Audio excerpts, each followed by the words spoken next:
Okay. Doing stuff with functions. Look, the two functions are defined right here, and you have to do stuff with them. Here you have to subtract the two functions. Here you're going to compose them. That means you're going to plug the g into the f. So you're going to plug x minus 5 everywhere you see an x right here. Use parentheses. Here you're dividing. Here you're plugging g into a g.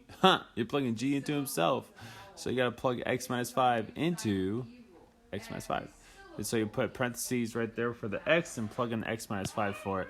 But this question somebody asked was for E. What the heck is that little baby -1 doing right there?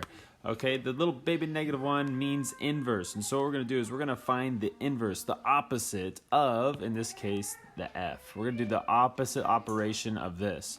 Okay, so what I like to do is I like to change the f of x into a y and then switch the x and the y to get this. And then my job right now is to simply get the y alone. So to start us off is we would have to factor. Now sometimes our factoring problems don't work out as nicely as this. And the reason why this one is nice is because we can just put a squared instead of these two factors. And that's cool because we can get rid of the squared by using an inverse operation. And that's going to be a square root. So when I square root both sides, now the squared's gone.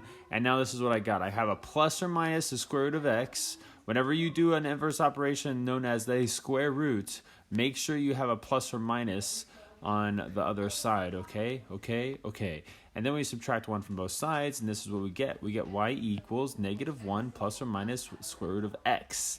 This is your f inverse. And so when I write it out, this is what it looks like. Okay, but this is a problem. This is not a function. Okay, so actually this function doesn't exist. There is no inverse function for this. This is an inverse, I guess you could say rule, but it's not a function. It is an inverse rule, but not a function. So why?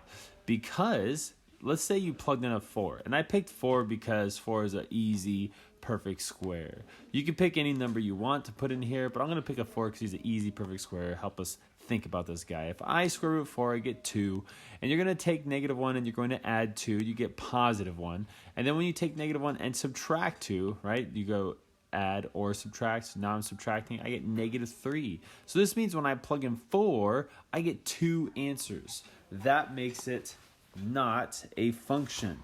So this is not an inverse function, but I think I would call it an inverse rule, and that's how you would find it. Just switch the x and the y and solve for y.